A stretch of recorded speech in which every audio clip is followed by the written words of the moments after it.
Order! Order! You are an incorrigible delinquent at times. Behave yourself, man!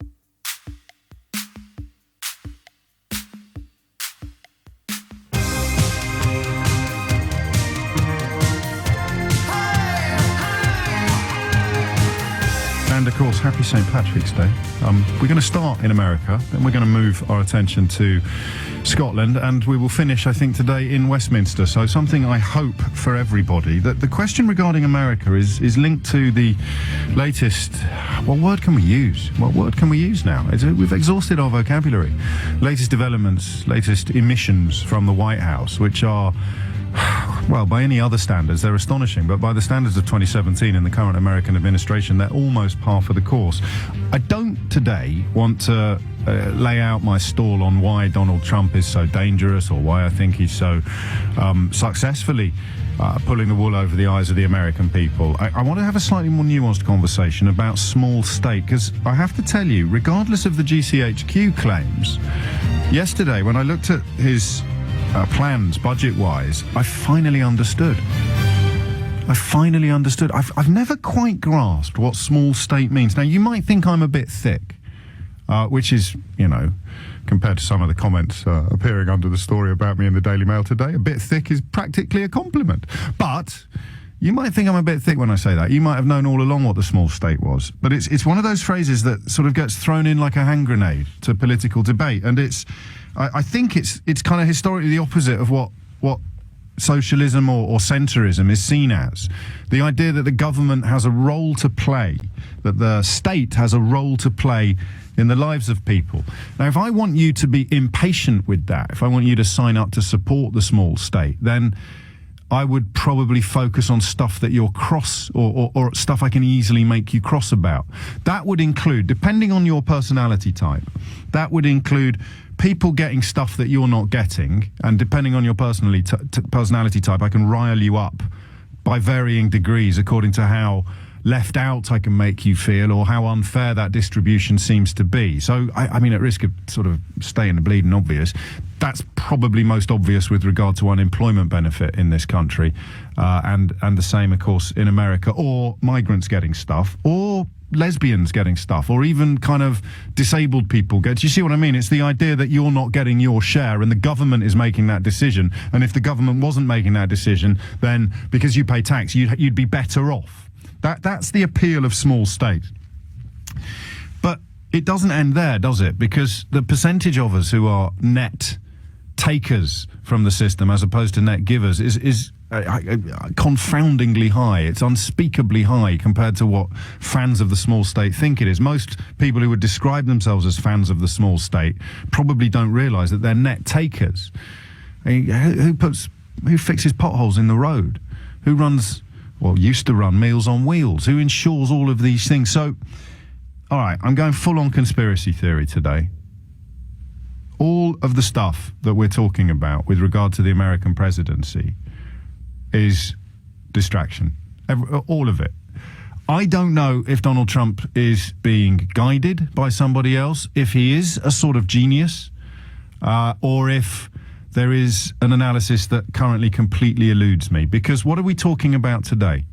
We're talking about, and it's the top story on the BBC, it's the top story on both sides of the Atlantic. You can't not have a conversation about the leader of the free world and his spokesman effectively accusing our GCHQ of being in cahoots with the former president and doing things in an underhand and probably illegal fashion. You can't not talk about that. Meanwhile, the White House faced with yesterday's deadline to show proof Trump Tower was wiretapped ahead of the election. Now explaining what the president really meant by his explosive claims, here's Sean Spicer. He doesn't really think that President Obama went up and tapped his phone personally. I think, but I think there's no question that the Obama administration, that there were actions about surveillance. The president used the word wiretap in quotes to mean broadly surveillance and other activities. Judge Napolitano says even if the president, former President Barack Obama, His White House did spy on this president. There may never be a way to prove it. It doesn't mean it didn't happen. Here to explain, Fox News judicial analyst Judge Andrew Napolitano. Judge, what do you mean he can't prove it? I thought he could prove everything. We have all the American surveillance and technology at our fingertips. Okay, so 3 intelligence sources have informed Fox News that President Obama went outside the chain of command. He didn't use the NSA, he didn't use the CIA, he didn't use the FBI, and he didn't use the Department of Justice. He used GCHQ. What the heck is GCHQ? That's the initials for the British spying agency. They have 24/7 access to the NSA database.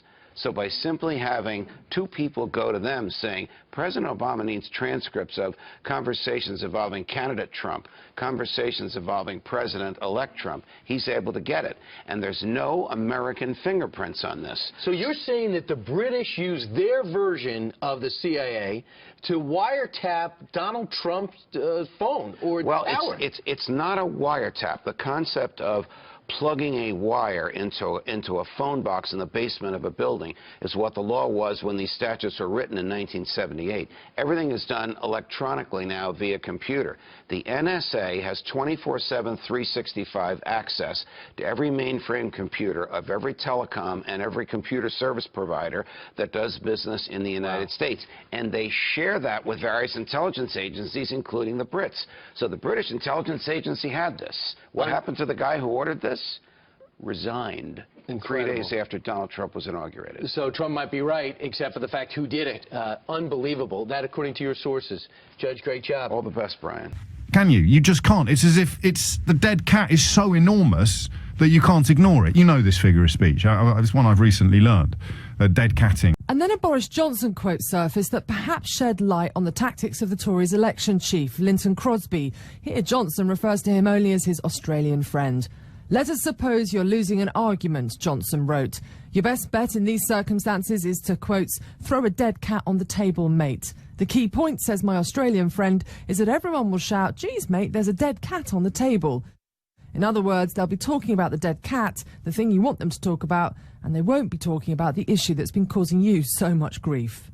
So what was the important stuff? Well, just off the top of my head, the important stuff up until yesterday was Russia and tax returns, right? The perception of collusion with Russia, the perception that Russia had helped him get to power, or at least sought to hinder Hillary Clinton's campaign, and then the failure to publish his tax returns, massive dead cat by somehow mysteriously 2 pages of tax return from what will probably turn out to be the most favourable tax return he's submitted in the last 30 years. That makes its way into the media spotlight, but it's the only one that has ever done so. Dead cat, and then yesterday, I mean, the phone tapping goes back a week, but the escalation of it yesterday coinciding pretty much with the budget proposals, the 2018 budget proposals. That was released yesterday. I'll tell you a little bit about them in a minute. Phone lines are open, 0345 606 0973. I'm going to ask you what's going on. What do you think is going on? And there are some things that I don't think brook debate. There are some things that are a straight statement of fact.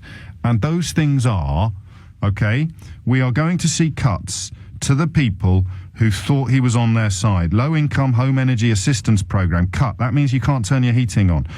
There's government schemes in place, including in this country, and the parallels I think are interesting. This is what I mean by small state and the penny dropping for me.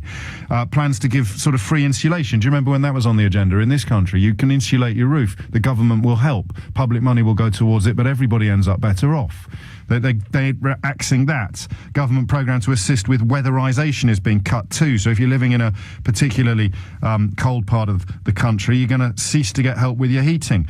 You might plan to move, but affordable housing is in short supply, and he announced yesterday cuts to the affordable housing program. So you're not moving anytime soon. There have been cuts to the nutrition assistance program, which gives food to poor families. There's been cuts to Meals on Wheels. He's bringing cuts to the community development block grants, which means that people might lose a job, or certainly they'll lose their Meals on Wheels. If your kid's got asthma, it's a great piece I think in the Washington Post that I'm just culling this from. The county's efforts to cut down on air pollution, that's stopping. So if your kids have got asthma, that's going to get worse. Environmental Protection Agency's grant program was axed, or will be axed, when this budget proposal is passed. And it goes on. I'm not going to bore you rigid with all of the details. I'm just going to point out that he's going to spend more money on weapons. and less money on everything else. And that's what they mean, isn't it, by the small state? I'm so sorry. I'm so sorry that I didn't properly understand this before, because I get my knickers in a right old twist about my fears that there's a growing appetite to take stuff away from people who haven't got much in order to somehow justify the excesses of people who've got too much. And I know that makes me sound like an undergraduate, but we need to start at the other end of the telescope. This budget proposal is almost conclusive proof that the people Donald Trump motivated to vote for him are going to end up definitively and demonstrably worse off. Fifth member of Goldman Sachs, fifth former Goldman Sachs member of staff was hired this week. The so-called Muslim ban has fallen again at the second hurdle after disappearing at the first. The incompetent, I can't even say incompetence, because it's working. This is the point.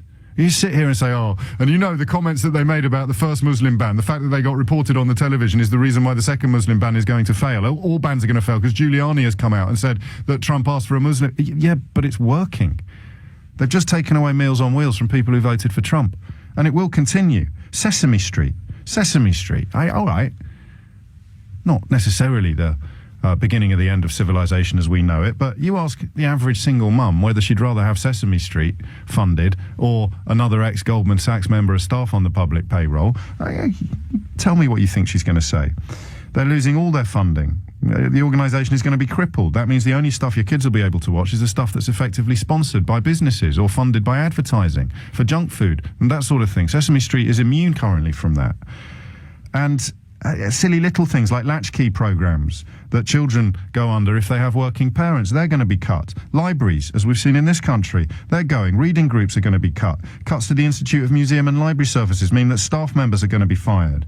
And it goes on and on and on and on and on. Even a word that I learned at my first ever shift at LBC about 137 years ago was gully suckers. Someone told me what gully suckers were. Do you know what gully suckers are? It's not so important in this country. Gully suckers are those big machines you used to see that would make their way up a road clearing gutters, which meant that if there's a deluge of rain 3 months hence, everything doesn't flood. The gutters are clear, the gully suckers. But because they only work for 1 or 2 days a year, when cuts were being looked for 20 years ago, one of the first things to go were the gully suckers. What's the result of that? We get loads of floods. What was announced yesterday with regard to American politics? The Water and Waste Disposal Loan and Grant Programme has been cancelled. So melting snow, backing up in the storm drains, you can't afford to get them fixed. When the next flood comes, you're underwater. That's Trump country. It's working. The policies that are being brought in are hitting the people he professed to want to protect. That is, I mean, if you can challenge what I've just said, I'd bite your arm off, but I don't think you can, not in a sane way. This long list of things that are going to have less money and this tiny short list of things that are going to have more money is bad news for just about everybody in America who's not super rich. And we're talking about whether or not Barack Obama asked GCHQ to spy on him. Some people on social media, and again I owe you another apology, for laughing at these people. I'd occasionally see, there's one fella, he's tweeting yesterday about how Barack Obama was in Hawaii 2 days before the judge rejected the federal ban on immigration from those 6 predominantly Muslim countries, and clearly making the suggestion that Barack Obama must have lent on the judge, as if it's if Barack Obama even wanted to lean on a judge, as if using a telephone would be somehow beyond him, or the fact that he was actually born in Hawaii possibly has some bearing upon the fact that he was there for a couple of days. But the madness, I shouldn't have laughed at these people. I didn't realise the traction they were getting. And of course, what's in it for them, these sort of bloggers and these far-right website writers, what's in it for them is clicks and money. Clicks, money and fame. But now, today, as I was about to come on air and say, what on earth does this GCHQ story say about the Donald Trump programme?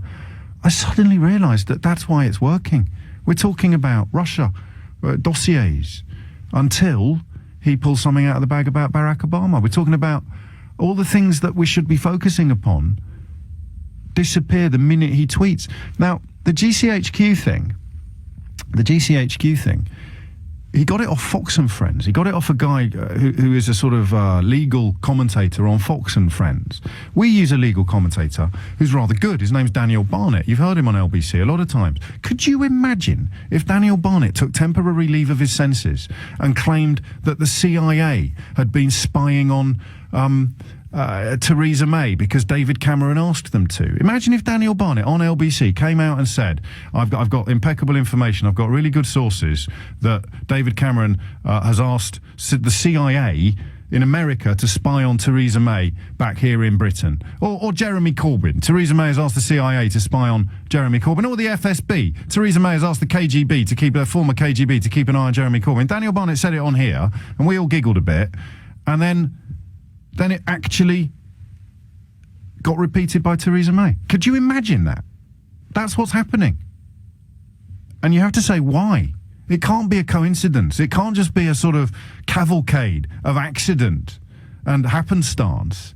It's because they're getting rid of the Water and Waste Disposal Loan and Grant Programme. It's because they're getting rid of the Institute of Museum and Library Services. It's because they're getting rid of the Corporation for Public Broadcasting, the Legal Services Corporation, the Community Development Financial Institution, Meals on Wheels, latchkey programmes for the children of working children, community development block grants, nutrition assistance programmes, environmental protection programmes, Friendship Hill National Historic Site. 48 other historic sites closed after funding was stopped. They're killing off all the things that the government does to help people who aren't minted. And we're talking about tax returns and wiretaps.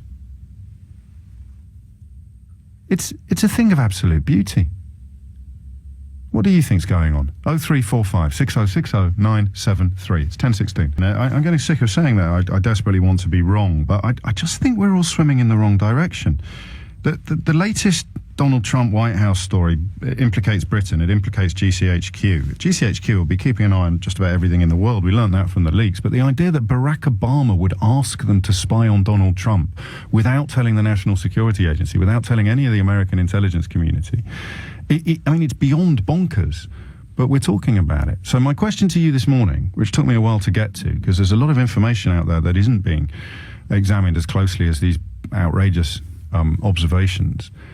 This is all working, isn't it? It's like, call them the liberal elite, if you will, or call them educated, objective people, if you prefer. They're all sort of sniggering and reeling in equal measure at what's going on, thinking it's either evidence of epic corruption or incompetence. It's working.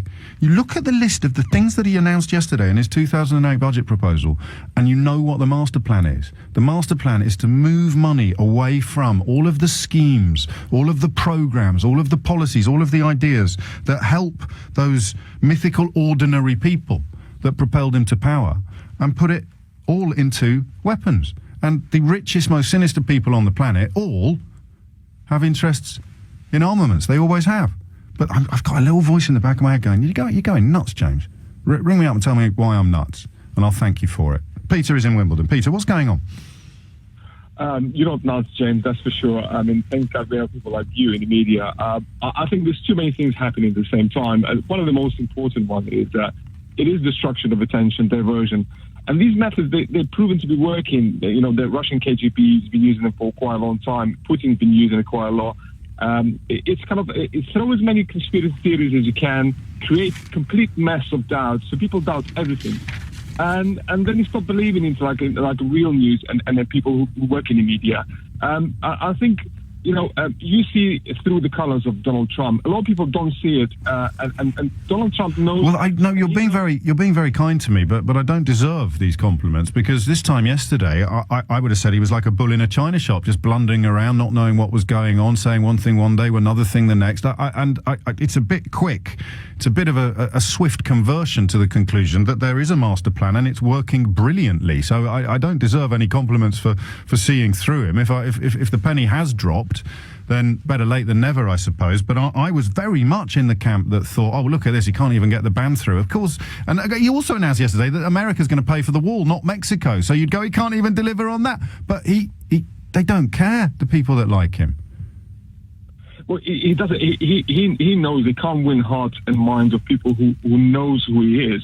And obviously, he has to stick to kind of keeping and maintaining the core of his support of those who believe his lies, who don't care if he's lying or not, But when they actually have their all the people who've already realised that Obamacare and the Affordable Care Act were the same thing, they're going to lose 23 million people, a significant proportion of whom voted for him, are going to lose what little health insurance they have. They're going to lose help heating their homes. They're going to lose lots and lots of things. The so-called left behind that he championed. How do their hearts and minds stay on side after their pockets get picked? It will take some time for them to kind of to realise this. And the other thing is, are you blocking traffic there, Peter? No, someone else is. Yes, no, right. Sorry, he's gone now. What I'm trying to say is, Donald Trump, deep down, he doesn't care actually what people's going to think after he kind of been impeached or so on. He's enriching himself and his family. I mean, things people don't mention. His links to organized crime, and as I'm saying, destruction is. Who's going to benefit now mainly from this pipeline is going to be built between US and Canada. And if you look at the biggest shareholder of this company is the person who owns the football club in this country, and he's closely linked to Mr. Putin.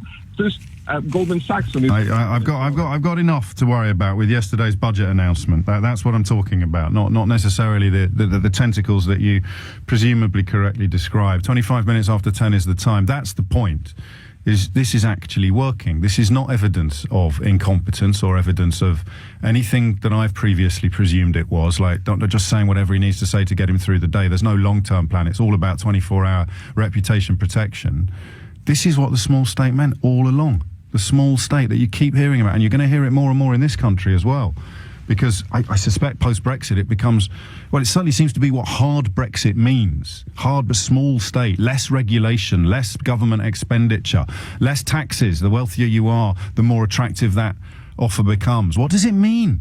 No one really realises that it means health visitors and Meals on Wheels disappearing. They think it means, oh, well, at least the one-legged Somalian lesbians that I've read about in the Daily Mail aren't going to get any more money. But small state hurts pretty much everybody except those at the very, very top. Again, I would ask you to just put an arm around my shoulder and tell me why this is not making any sense at all to you. I've got some phone lines free on this, so pile in. The overall question is, what's going on? 0345 6060 973. What's going on? Scott's in Swansea. Scott, what would you like to say? Well, I'd like to say a lot, but we don't have that long. But thank you very much, James, for having me on. The point I would like to make this morning, though, more than anything, is the Five Eyes Alliance, which is an informal sort of name, an informal term to refer to the joint cooperation on military signals and signals intelligence between the UK, US, and other countries, including Canada, Australia, and New Zealand, is well established, and it's well known by anybody who reads anything about sort of intelligence. We know all that. Just so I'll move you along, because you mentioned we haven't got long. We know what Five Eyes is. It's the sort of international intelligence cooperation community. But the idea that Barack Obama could ask GCHQ to do something without the NSA or the CIA or anybody else knowing, implicating Theresa May, incidentally, that's got nothing to do with what you're saying.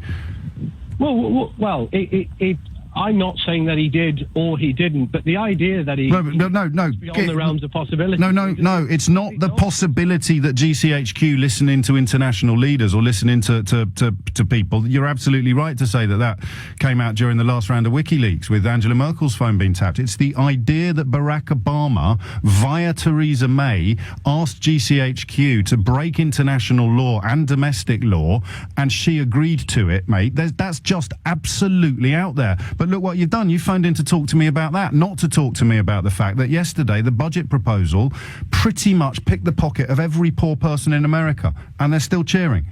The Joint Intelligence Committee, which is where all our key intelligence agencies and senior government officials are represented and discuss intelligence and security matters every week, there is one other person who attends that committee meeting, other than the representatives. So they can hear it now. They can hear the champagne's corks are popping in Washington. Look, there's a guy here. He's spotted the con, and that is a documented fact. Yeah. The only international government. So you think Theresa May broke the law as a favour to Barack Obama? Okay. So I'm saying that the U.S. intelligence community is represented at the most senior levels of our infrastructure, which makes decisions regarding intelligence. I'm going to have to go to the news. Either Donald talking out of his hat and his spokesman is talking out of their hat when they say that GCHQ hacked Donald Trump at the behest of Barack Obama, or it's true and Theresa May agreed to break the law to do a favour for an outgoing president. So just pick a side. Which is it?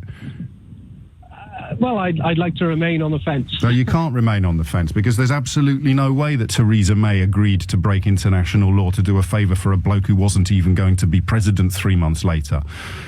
And that's why the GCHQ has taken the unprecedented step. And with respect, Scott, it's going to sound like I'm insulting you, but I'm not.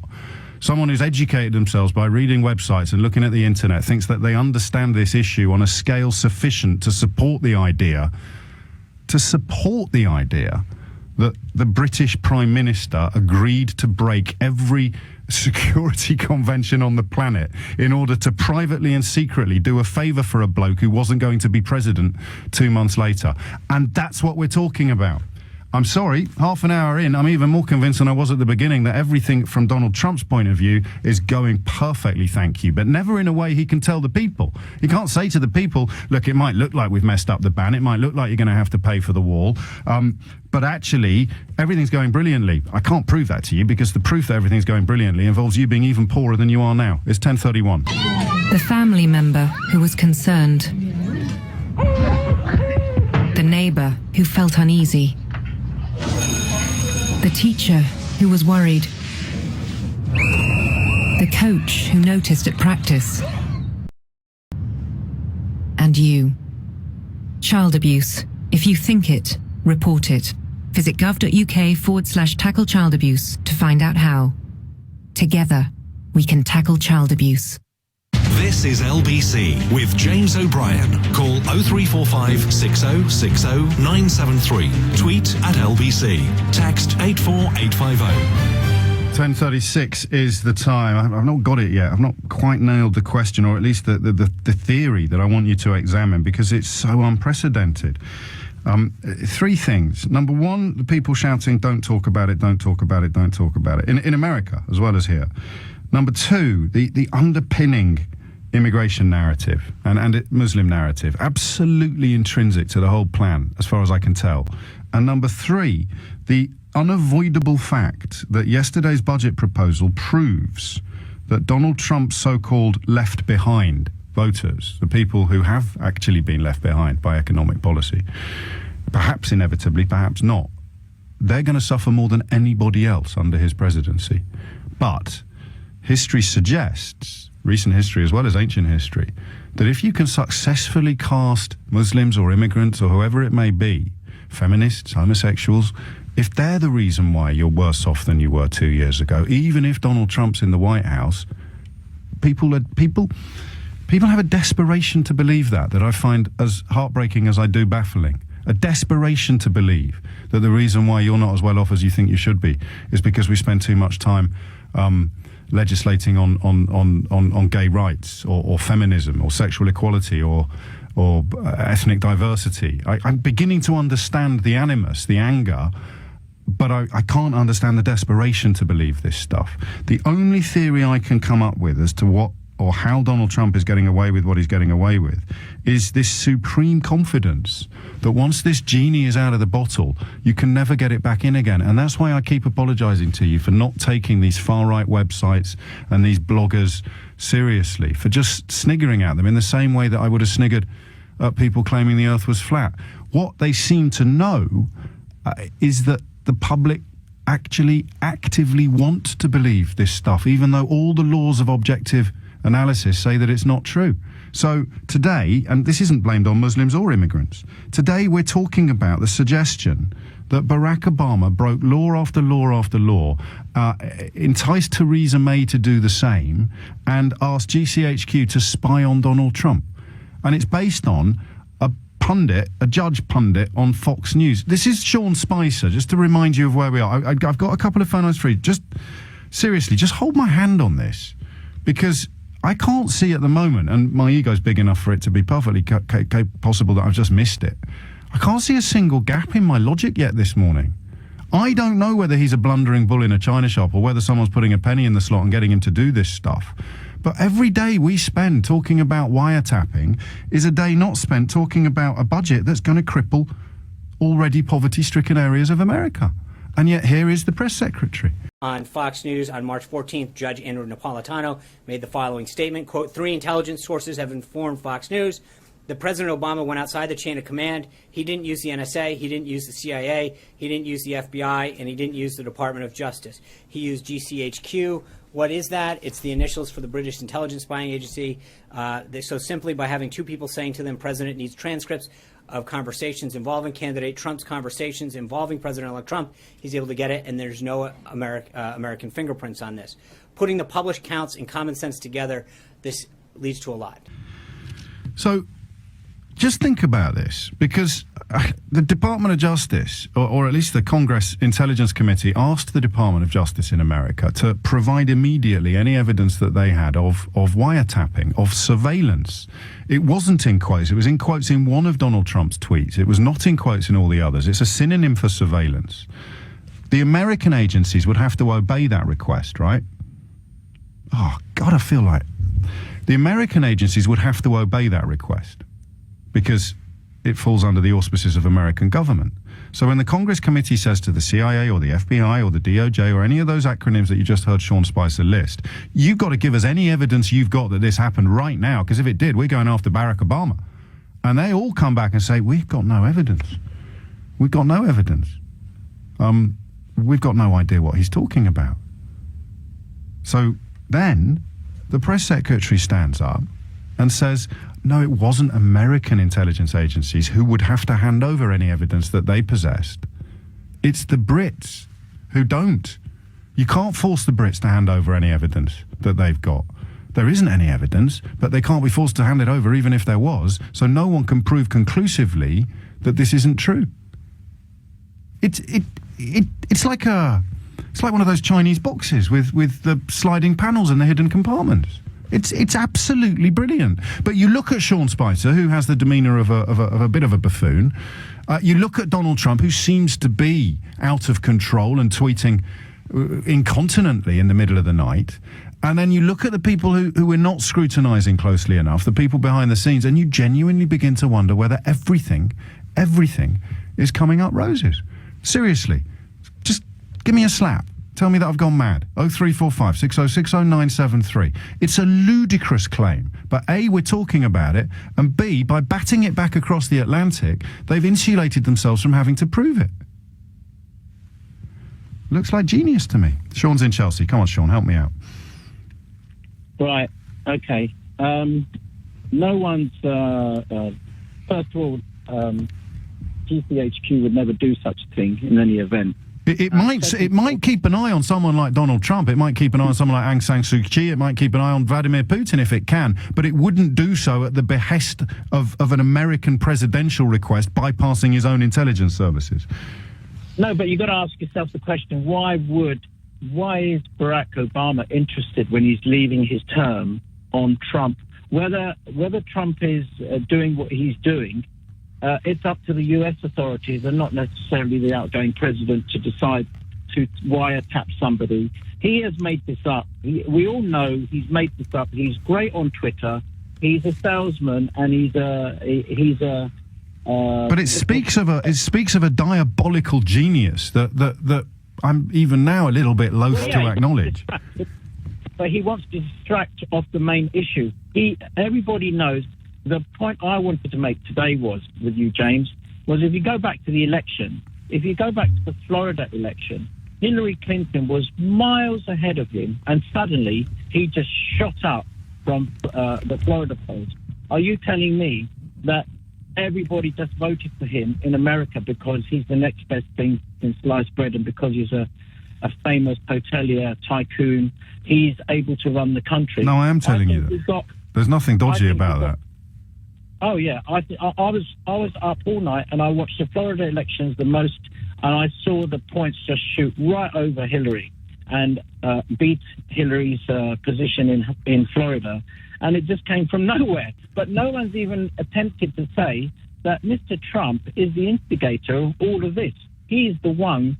He's manipulated the system entirely. I don't know if you're suggesting that there was some sort of fraud involved, but if you are, that makes you more like him, actually, than me. It's kind of another dead cat. If there is electoral fraud or voter fraud, it may or may not come out. But looking in the immediate past, the last few days, the last 2 weeks, this budget is it's a thing of unbelievable ugliness. Nobody's talking about it. That's why I think it's working. That's why I think there's a diabolical genius at work. 0345 6060 973 is the number that you need. So why aren't we talking about the budget? Lawrence is in Purley. Why aren't we talking about this budget? Why aren't Americans talking about this budget, Lawrence? I don't know, James. I think a lot of the American people have got their heads buried in their hands, probably very much the same as we have at the moment. But I would, James, the reason I called up today was I found you've been, while I agree you are a veritable bellwether on, the feelings of our nation towards President Trump, I do find it hard to believe why you can almost believe it hard to believe that Obama would have had Trump Towers potentially bugged. Maybe not directly, but it's certainly within his remit via the CIA. But that's the whole point. Forgive me for interrupting you, but that is the whole point. Yeah. It would be within his remit via the CIA or any of the other American intelligence agencies. Potentially, it would be. It would need approval from a federal judge. Remember, which would be something that you would be able to unearth if you had the appetite to do so. You would need approval from a federal judge. But what that quote I just played you from Sean Spicer proves is they're saying there isn't any. There's no way we're going to be able to prove that the American intelligence agencies had anything to do with it. So we're literally now flying a kite that Barack Obama rang Theresa May 2 months before losing office and said, can we break every law going, American and British, and instruct GCHQ British spies to go and bug Trump Tower? Mate, that's absolutely bonkers. I don't believe it is, James. I mean, I know exactly you don't. I know the scenario you're painting seems bonkers, but I mean, if you go back to October 2013, I mean, you had Chancellor Merkel, Francois Hollande, exactly, both ringing. Exactly, and how do you know that? How do you know that? Well, we know that because it's in newspapers like The Guardian and things from the time. It came from WikiLeaks. The evidence was there to be produced. Even when they didn't want it produced. Now they want it to be produced and they can't produce it. The WikiLeaks argument is the polar opposite of proving that Obama might have bugged Trump. If there was any evidence at all that Obama had bugged Trump, not only would Trump be trying to provide it, but Julian Assange would be trying to chuck it out there as well. Yeah, it's very strange, Joe. No, stop, because I'm not going to let you go until you agree with me. So you made all of the arguments I've heard. The American intelligence agencies, if they had a shred of proof, would have to hand it over to Congress. They haven't got any proof. It didn't happen. So what have they said now? Oh, well, the Brits did it. And they can't order the Brits to hand over the evidence. And when GCHQ come out and say this is absolutely bonkers, which is pretty close to what they actually said. The US government has backed down over claims that British intelligence bugged Donald Trump during the presidential campaign. His press spokesman claimed Britain's GCHQ had tapped his phone. When GCHQ responded that it was nonsense and utterly ridiculous, the White House assured Number 10 that the allegations wouldn't be repeated. Only yesterday, an investigation by the US Senate concluded there was no evidence that President Trump was bugged by US intelligence either. Here's our security correspondent, Frank Gardner. Caught up in the eye of the storm, Britain's GCHQ surveillance agency, secretly listening in, said the White House, on President-elect Donald Trump's conversations. Not true, says GCHQ, in a rare public rebuttal. It all began with a tweet with Donald Trump alleging on social media Barack Obama had ordered the tapping of his phone calls at Trump Tower in New York.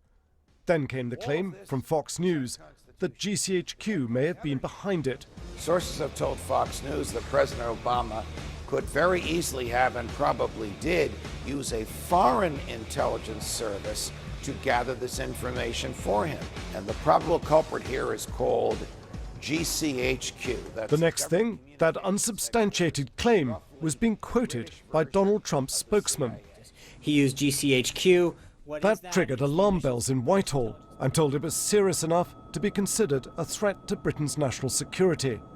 It prompted this unprecedented denial by GCHQ.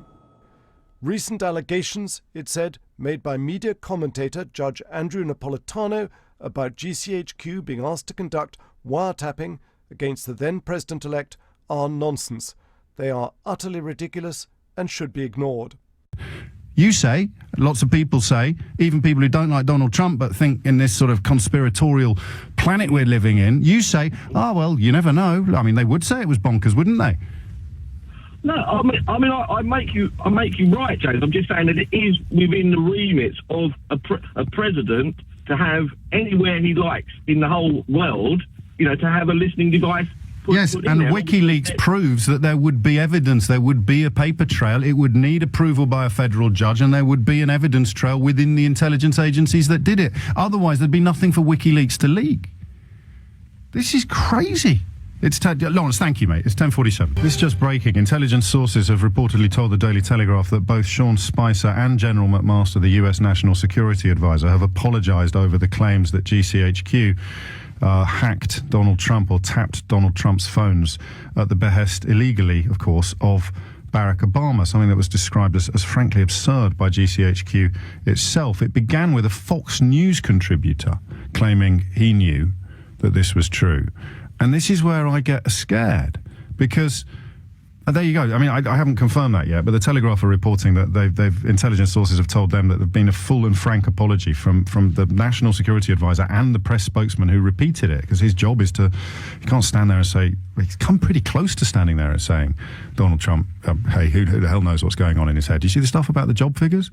When he said, no, they weren't reliable before, when Barack Obama was in charge, but they are reliable now because Donald Trump is in charge, and then laughed. And some of the people in the lobby room laughed with him, which looks a lot to me like Stockholm Syndrome. The US has made a formal apology to Britain after the White House accused GCHQ of helping Barack Obama spy on Donald Trump. But here's the thing, it doesn't matter, because if, like me, you've swerved away from these weird websites, I can't even call them weird anymore, these fake news websites, these Islamophobic, xenophobic fake news sources, which must have hundreds, millions of followers and supporters. If you've swerved that, you'll think this is the end of the story. Well, there you go. No way. Thank goodness we cleared that up so quickly. How on earth can Donald Trump stay in his job? He's just maligned the entire special relationship. But it doesn't matter, because people will believe it. And people are so desperate to believe it because ... I don't know. All I've got is the Islam and xenophobia immigration stuff, which is also the massive selling point of the sort of news sites that seem to drive this sort of rhetoric. Ian's in Leeds. Ian, what do you think? Well, I just heard a bit about the apology. That's great. That's just come in now. I have to triple check everything because obviously people send me all sorts of stuff while I'm on air. But that's the Telegraph have run with that at 10:39. Well, you do realise, don't you, that as far as Nigel Farage is concerned, Donald Trump is still going to be the best asset for Britain post Brexit. Well, I don't spend much time worrying about what he thinks. The fact is that Theresa May thinks that as well. Okay, do you want me to double down on the conspiracy? Well, I'll just. My point was going to just point the irony of having to rely on Donald Trump's administration to get the best deal for this country when he's just basically slagged off the main intelligence agency in this country. But not just that. He's libeled Theresa May. Well, there we are. Because the idea that GCHQ, which acts exclusively in the national interest, that could do something without the say-so of Theresa May, but Barack Obama has a direct line to ring them up and ask them to stick wiretaps in Trump Tower, he's libeled Theresa May. But if I was sitting in a room with, let's imagine we were the ones pulling the strings, Ian, right? You and me and a couple of other sort of shady characters in a room, and we realise we realise the game is up on the American side of it, because Congress have not been quite as pliant as I thought they were going to be. They keep asking for evidence. Lots of very qualified people are coming forward and saying there isn't any evidence. No one's got any evidence for this. We're going to have to cough that there's no American evidence. We need to pick another country and say that their spies did it. We need another country that we can say that their spies did it. And because it's another country, we can't, or they can't be forced by Congress to hand over evidence. So which country is at the front of the queue at the moment, hoping for the crumbs that fall from our table? Yeah. Actually, that's not a bad summing up at all. And this is a position that this country has now found itself in, and it's a situation where, the United States can take advantage of. Angela Merkel's at the White House today. She's already spoken in pretty strong terms about what her fears are regarding what Donald Trump represents politically and with regard to his boasts about sex offences personally. Elsewhere in the world, I suppose you've got Marine Le Pen in France, who's very much on the same page as he appears to be. They speak of them as being part of the same sort of process. I think it's unfair to put Brexit on that list, but elements of Brexit fit the narrative. Other world leaders would probably respond, I can't wait to see what Theresa May does on this, because what as I understand it, he has libelled her. Yes, he has, and he's actually made a mockery of this, whether you think it's a special relationship or not. I think he's made a mockery of the relationship that Britain has with the United States. Yes. By doing this, he's treating it as a sort of, I don't know, for his own personal gain. And now we'll apologise, we'll say sorry, but everybody on our team is going to think it was true anyway. Yeah. That's the old, the lie is halfway around the world. It's out there. And what are the repercussions once we've apologised? What could possibly go wrong? Well, Theresa May could order the exposure, the disclosure of absolutely concrete and definitive proof that this never happened. But is she going to do that? We're back to the question of who's at the front of the queue internationally with their begging bowl, hoping to pick up the crumbs from our table. But again, I hesitate. I think it's intellectual arrogance on my part. I hesitate to believe the plan could be this brilliant and this complicated. I really do. Then you look at the background of Steve Bannon, the key advisor in the White House, the chief of strategy, and people who loathe him agree with people that love him that he's got a brain the size of Idaho. Ruben is in Canning Town. Ruben, what would you like to say? Hey, James. I hate to say it, but you're not going crazy, man. I find Donald Trump a fascinating person. Yeah, I do. Not because of what he's doing, but because of how he's doing it. I mean, the signs were all there during the campaign that that happened. The outrageous things that he was saying. And the sad thing is, how do I say this without sounding like a snob or like I'm looking down at people? I don't know if you can, from personal experience. People are just satisfied with whatever Facebook or whatever's on social media tells them. And the sad thing is, if social media is telling you that, conspiracy theories, if they're giving you constant conspiracy theories, Donald Trump is playing on that. All the meanwhile, he's throwing bones. For me, bones left, right, and centre. Yeah, or dead cats. 3 million extra voters. I've had more fraud. voters. Hold on, I've had more people come to my celebration, inauguration, blah blah blah. All these it didn't rain. All these pathetic, pointless stories. You understand? These are the stories that people are holding on to. And yet they're not pathetic and pointless in the sense that if they were held up in a traditional fashion as evidence of his suitability for office, they'd be game changers. But the game has changed beyond all recognition. Go on. What would you say then on a scale of 1 to 10? Especially that observation at the end. Theresa May has to let this slide now. Lane's tweeted from up in Durham. She has no option. She has to let it slide, especially if this apology goes formal. I'll check it. It'll happen on our show. So that was the handshake that wasn't. The press conference that's just finished hasn't been a lot better, I've got to say. The most interesting moment, I think, was a German journalist asking a question of President Trump about whether it had been a mistake to blame the British for somehow enabling President Obama to spy on Trump Tower, to wiretap Trump Tower. This claim, of course, that President Trump made a couple of weeks ago, for which there is, it seems, no evidence, and he's been roundly criticised. The story moved on yesterday with Sean Spicer saying that GCHQ, according to a Fox report, was somehow involved in enabling that. the president responded to the question in the press conference with a joke, referencing the time back in 2010 when Angela Merkel herself was wiretapped by US intelligence agencies, although we know that that actually happened. As far as wiretapping, I guess, by this past administration, at least we have something in common, perhaps.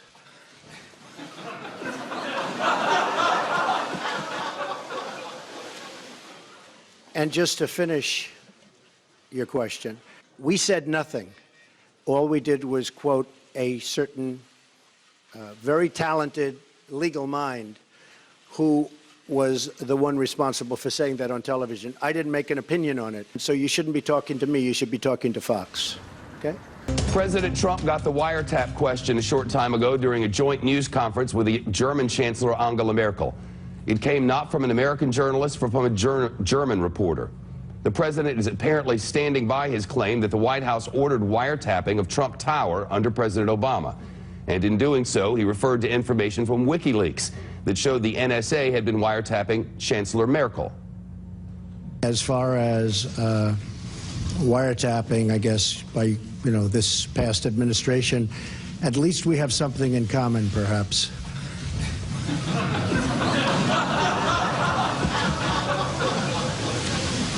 In other words, that they were both wiretapped, when there's no evidence of that. Of course, the president could learn firsthand whether the building in which he lives was wiretapped. All he'd have to do is ask the intelligence services. They work for him. Further, the German reporter asked President Trump about his press secretary Sean Spicer's citing of the Fox News senior judicial analyst. Judge Andrew Napolitano commented on the morning show Fox and Friends that he has sources who say British intelligence was involved in surveillance at Trump Tower. Our White House team will have much more on that from the White House in just a moment. Fox News cannot confirm Judge Napolitano's commentary. Fox News knows of no evidence of any kind that the now President of the United States was surveilled at any time in any way. Full stop.